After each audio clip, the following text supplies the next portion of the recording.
Hello student, class 11 NCERT math chapter number 7 permutation and combination. इस chapter में हमारे पास में सबसे पहले इंट्रोडक्शन में जो पार्ट है हमारे पास समझने का वो है फंडामेंटल प्रिंसिपल ऑफ काउंटिंग। कैसे फंडामेंटल प्रिंसिपल ऑफ काउंटिंग है, देखो लेटस हमारे पास में एक एनसीईआरटी में जैसे इंट्रोडक्शन में हमारे पास गिवन है कि लेटस किसी पर्सन के पास में 3 पेंट हैं एंड 3 पेंट्स एंड उसके पास में 2 शर्ट हैं, 2 शर्ट्स।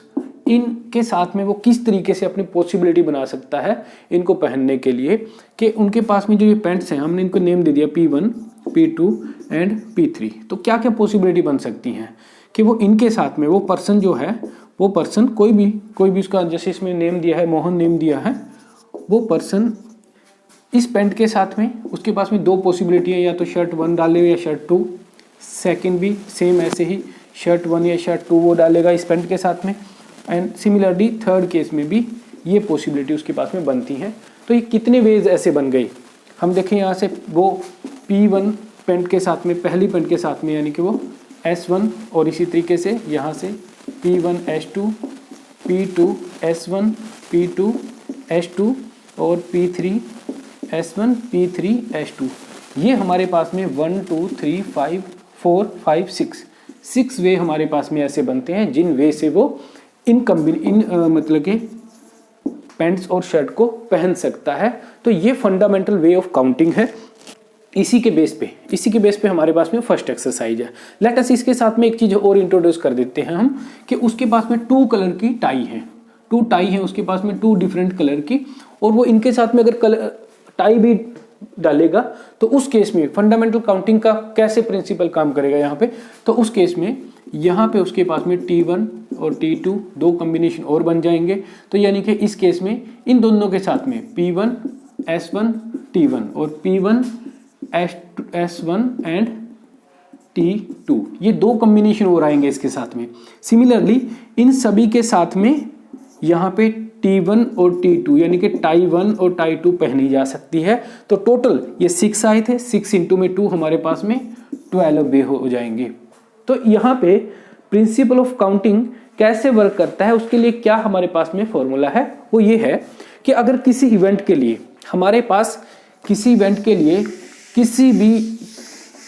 कोई भी हमारे पास में n टाइप के ऑब्जेक्ट्स हैं या थिंग्स हैं फर्स्ट केस में यानी कि फंडामेंटल काउंटिंग के लिए, तो टोटल वे क्या होंगे हमारे पास में। अगर हमारे पास में फर्स्ट के लिए n डिफरेंट टाइप की थिंग्स या ऑब्जेक्ट या कुछ भी जो भी हम जिनके अकॉर्डिंग भी हमने वो वेज लेने हैं या अरेंजमेंट सेटअप करनी है, पॉसिबिलिटी देखनी है।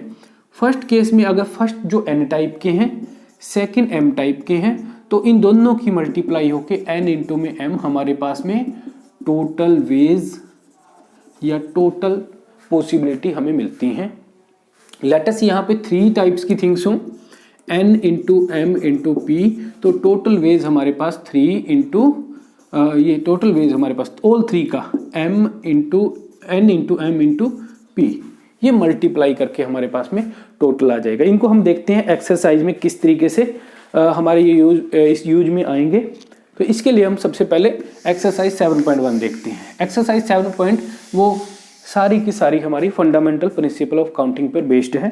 तो क्या है एक्सरसाइज में, सबसे पहले हमें कहा गया है कि 7.1 एक्सरसाइज हमें इसमें कहा how many 3 digit number can be formed from the digit 1 2 3 4 5। 1 2 3 4 and 5 in digit का यूज करके कितने हमारे पास में 3 डिजिट के नंबर फॉर्म किए जा सकते हैं। देखो अब जो 3 डिजिट का नंबर होगा, जो भी एक 3 डिजिट का नंबर होगा उसमें ये जरूरी है कि यहाँ पे हमारे पास में 0 नहीं होना चाहिए। अगर 0 होगा तो उस केस में वो हमारे पास में एक नंबर ऐसा बन जाता है जो 2 डिजिट में ही काउंट होता है। लेकिन हमने जो ये नंबर बनाना है, वैसे कोई भी नंबर हमारे पास में 3 डिजिट का होगा वो 0 1 2 3 लेके 9 तक के डिजिट का यूज करके बनता है। लेकिन यहाँ पे उसने पहले ही हमें नंबर दे दिए हैं कि 1 to 5 नंबर हैं और इन नंबर में 0 हमारे पास है ही नहीं। तो हमें यहाँ पे अब क्या करना होगा, उसने फर्स्ट केस में कहा है इसके में कि जो डिजिट है वो repetition of the digit is allow है कि आप डिजिट को रिपीट कर सकते हो। कहने का मतलब अगर यहाँ पे हमारे पास में 4 नंबर है, यहाँ पे भी 4 हो सकता है, यहाँ पे भी 4 हो सकता है। इस तरीके से। और सेकंड केस में कह रहा है कि डिजिट का रिपीटेशन अलाउ नहीं है। तो फर्स्ट केस में बात करें, यहाँ पे हमारे पास पॉसिबिलिटी है 5 टाइप से हम नंबर रख सकते हैं, 1 से लेके 5 तक का कोई भी नंबर आ सकता है। सेकंड यहाँ पर भी 5 टाइप से आ सकते हैं। थर्ड यहाँ पे भी 5 टाइप से कोई भी नंबर आ सकता है। तो इनका टोटल हमारे पास में जो 5 इंटू 5 इंटू में 5 टोटल वेज कितने होंगे, 125 वेज। ये फर्स्ट का हमारे पास में आंसर हो गया। इन द केस सेकंड, अगर वो कह रहा है कि रिपीटेशन जो है वो अलाउड नहीं है, देन उस केस में यहाँ पे हम out of 5 any 1 number write down कर सकते हैं। जो नंबर हमने यहाँ पे राइट डाउन कर दिया उस नंबर का हम दोबारा से यूज नहीं कर सकेंगे। तो यहाँ पे हमारे पास में 4 पॉसिबिलिटी है। आउट ऑफ 5 एक हमने यूज कर लिया था, यहाँ पे 4 में से अब यूज करना है हमने। नेक्स्ट केस में 3 बच गए हमारे पास, तो यहाँ पे हम 3 में से यूज करेंगे। तो इस केस में 5 इंटू 4 इंटू में 3 is equal to 60। This is the answer of the second part. इसके बाद में बात करते हैं नेक्स्ट क्वेश्चन की। नेक्स्ट क्वेश्चन में कह रहे हैं कि how many 3 digit even number. अब इस केस में हमें इवन नंबर कहा गया है। How many 3 digit even number can be formed using the digit 1 to 6 if the digit can be repeated. Digit को रिपीट किया जा सकता है। हमारे पास सेकंड क्वेश्चन, डिजिट का रिपीटेशन अलाउ है, लेकिन हमारे पास डिजिट जो है वो है 1 2 3 4 5 एंड 6। हमने जो नंबर बनाना है वो 3 डिजिट, एक 3 डिजिट नंबर बनाना है और उसके लिए हमारे पास 1 to 6 नंबर है। आपको पता होगा जो भी 3 डिजिट इवन नंबर हमने बनाना है, इवन नंबर के लिए हमारे पास एक कंडीशन होती है। कोई भी नंबर इवन कब होगा, अगर उसके पास हमारे पास में यूनिट प्लेस डिजिट पर यहाँ पर जो डिजिट होगा वो 2 4 और 6 में से कोई डिजिट होना चाहिए, यानी कि इवन नंबर होना चाहिए यहाँ पे। ऐसी हमारे पास इसमें 1 2 और 3 पॉसिबिलिटी है। तो यहाँ पे तो हमारे पास ये पॉसिबिलिटी है कि 3 नंबर ही हम यूज कर सकते हैं यहाँ पे। फिर उसने ये भी कहा था कि digit can be repeated, digit को रिपीट किया जा सकता है। लेट अस यहाँ पे आपने 2 लिख दिया, तो आप इस 2 का यूज यहाँ पर भी कर सकते हो। अगर लिखा होता है कि नहीं रिपीटेशन डज नॉट अलाउ, तो उसमें आपके पास में यहाँ पे रिपीटेशन अलाउ नहीं है, तो आप उस डिजिट को दोबारा यूज नहीं कर सकते।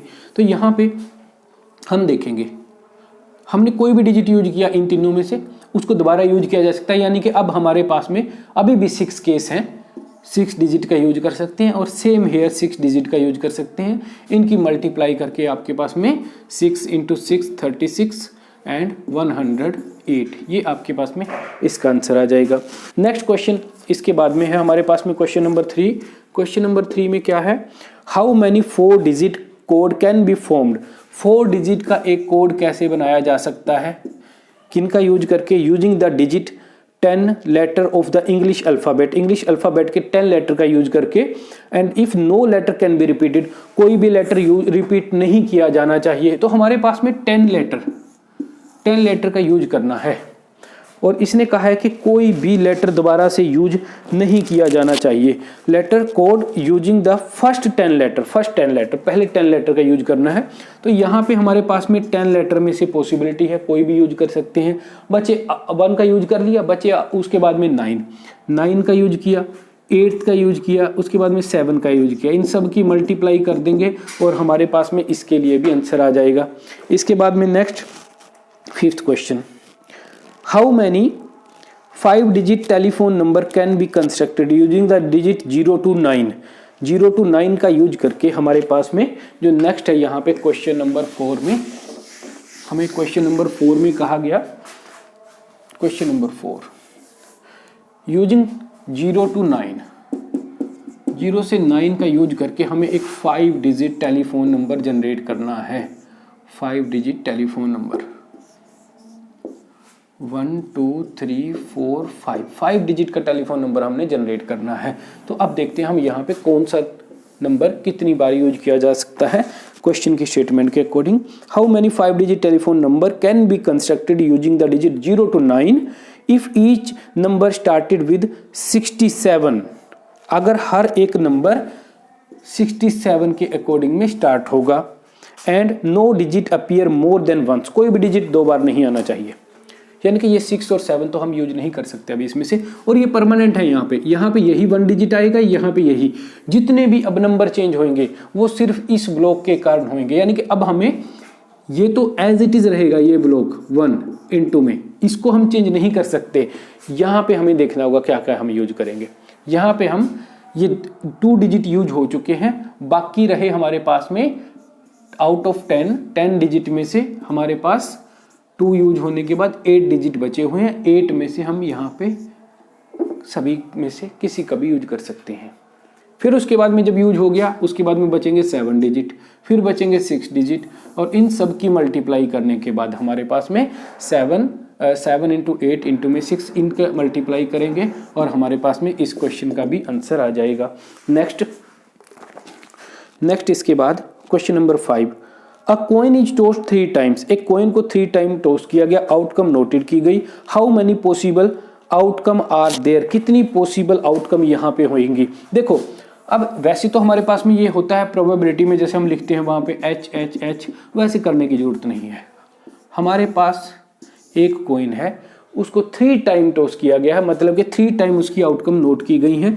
तो यहाँ पे भी आउटकम नोटेड की जाएगी, या तो हेड आएगा या फिर टेल आएगा, same as it is head और टेल, यानी कि इसके लिए भी 2 पॉसिबिलिटी है, इसके लिए भी 2 और इसके लिए भी 2, इनकी सिंपली मल्टीप्लाई कर दो। फंडामेंटल ऑफ काउंटिंग यही तो कहता है, और ये 8 हो गए हमारे पास में टोटल।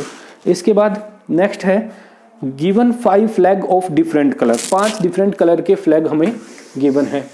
5 डिफरेंट कलर के फ्लैग हमें गिवन है, और उनके अकॉर्डिंग कह रहे हैं कि how many different signal can be generated if each signal required the use of 2 flag. अगर हम 2 फ्लैग का यूज करके कोई एक सिग्नल बनाते हैं, 2 फ्लैग का यूज करके अगर कोई भी सिग्नल हम बनाएंगे, उस केस में वो दोनों फ्लैग, ठीक है, वो दोनों फ्लैग का जो यूज करना है, यानी कि सेम उसी तरीके से हमारे पास 2 पॉसिबिलिटी 2 स्पेस बनते हैं जहां पे हमने नंबर रखने हैं। अब कौन कौन से, 1 बिलो द अदर। देखो जब हमने यहाँ पे एक फ्लैग का यूज कर लिया, हम इस फ्लैग को दोबारा यहाँ नहीं यूज कर सकते, यानी कि रिपीटेशन अलाउ नहीं है।